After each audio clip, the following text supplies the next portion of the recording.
Pour l'exemple 2, on compare encore des nombres rationnels, mais spécifiquement, comparer nombres rationnels. N'oubliez pas, un nombre rationnel, c'est un nombre qui peut être écrit en forme de fraction. Alors, la question nous demande, qu'est-ce qui est plus grand? Moins 3 sur 4 ou moins 2 sur 3?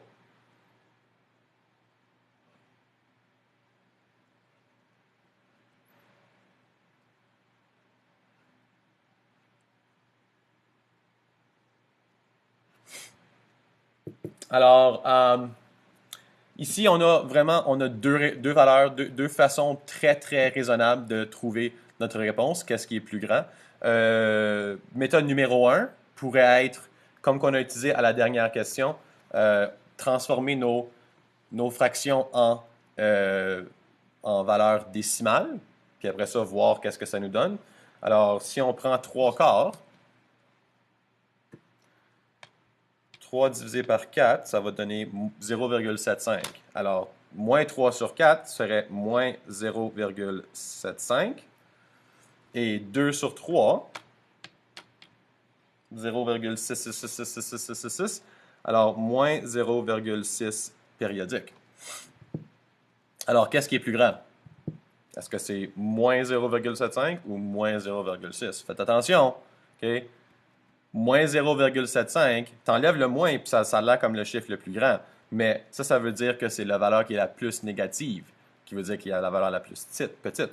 Alors, moins 0,6 est plus grand. Alors, donc, moins 2 sur 3 est plus... Oups, voyons, je ne suis pas capable d'écrire. Plus grand. Donc, ça, c'est une façon de faire. Une autre façon de faire ce même problème serait de prendre nos deux fractions et de les écrire avec le même dénominateur. Alors, on a moins 3 sur 4 et moins 2 sur 3. Entre 4 et 3, dénominateur commun serait 12. Alors, pour aller à 12, on fait fois 3 fois 3, ça va nous donner moins 9 sur 12. Ici, on va faire fois 4 qui va donner moins 8 sur 12. Et encore une fois, on remarque que moins 3 sur 4 est plus négatif, donc plus petit. Donc, encore une fois, moins 2 sur 3 est plus grand. Alors qu'on utilise une méthode ou l'autre, les réponses sont les mêmes. Et finalement, le dernier exemple, exemple 3, c'est trouver un nombre rationnel entre deux nombres rationnels donnés. OK, je vais laisser. OK, alors, trouver un nombre rationnel entre deux nombres rationnels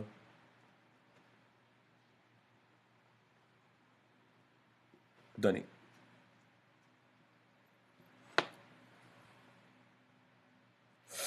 Puis ici, il nous donne des valeurs décimales.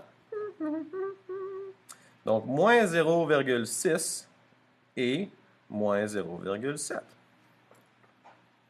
Puis la question dit spécifiquement de trouver une fraction entre ces deux valeurs-là. OK. Maintenant, on a deux décimales, puis on veut trouver une fraction qui va entre les deux. Donc, ça serait certainement une bonne idée de réécrire ces nombres rationnels-là en forme de fraction. Moins 0,6, c'est 6 dixièmes, alors moins 6 sur 10. Moins 0,7, ça fait moins 7 sur 10. Donc, moins 6 dixièmes, moins 7 dixièmes. Comment est-ce qu'on trouve une fraction entre les deux? Bien, on peut utiliser des fractions équivalentes pour nous aider. Comme par exemple, parce que comme entre 6 et 7, là, il n'y a pas de place. Ça ne fait pas vraiment de sens.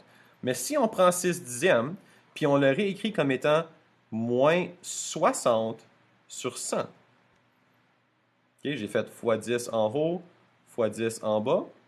Je fais la même chose ici, fois 10, fois 10. Ça va me donner moins 70 sur 100. Et là, j'ai plein de valeurs qui sont possibles entre les deux. Comme par exemple, on va choisir 62 sur 10. 100. 62 sur 100. 62 sur 100. Yay! Donc, 62 sur 100 est une fraction entre 0,6 négatif et moins 0,7. Et bien sûr, je pourrais simplifier la fraction. La question ne me demande pas de simplifier, mais je pourrais. Mais ici, c'est pas demandé, alors on ne va pas se casser la tête.